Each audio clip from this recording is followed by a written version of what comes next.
Oh, man, Divisional Round. It's here. My favorite weekend of the year, guys. But before we get there, it's time to do what we do every week, which is look into the future.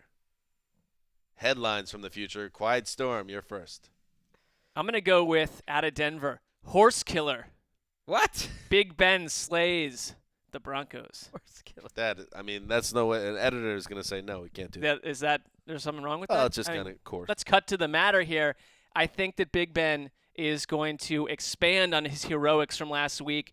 It's like Wes just said in the podcast. I don't care what's going on with Big Ben's shoulder. If you're watching this guy, if you're a fan of an AFC North team, I have seen him do this 4,000 times. He's going to go into Denver. It's going to be a tight game against a great defense. Just enough big plays. Steelers get out of here with a win. Can we calm down with the Big Ben hero angle? Committed a couple screen passes and a double personal foul. Well, he's foul. not my hero. With torn ligaments in his shoulder. Come on. He's not my hero, but he's going to win this Willis game. Reed only scored 4 points.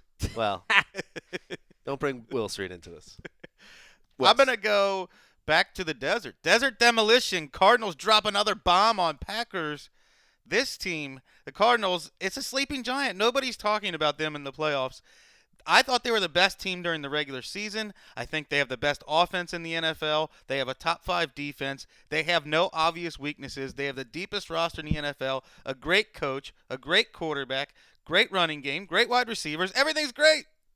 Do you want to work a dead horse into your headline? No, I don't. No. I think that's a good headline, Wes, but it's not as good as this one.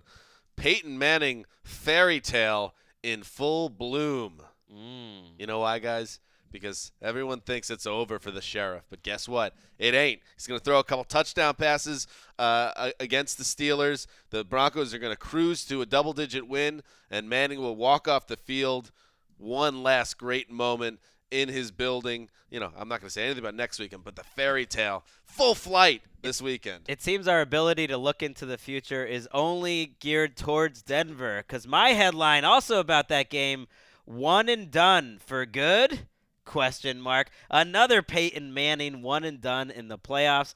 He's had I think more than He's had 9 and no other quarterback has 4. right, and It's outrageous. He's struggled coming off of a bye, and I don't care about any of that as much as I think this is a limited offense, and I think the Steelers still have some magic left in them. They'll go get that win in Denver. You've always struck me as the type of guy that doesn't believe in fairy tales. That's true. Or magic. Or God or really good anything. things. Yeah. Great standpoint, Greg. Check He's out a the Around the NFL podcast 3 times a week.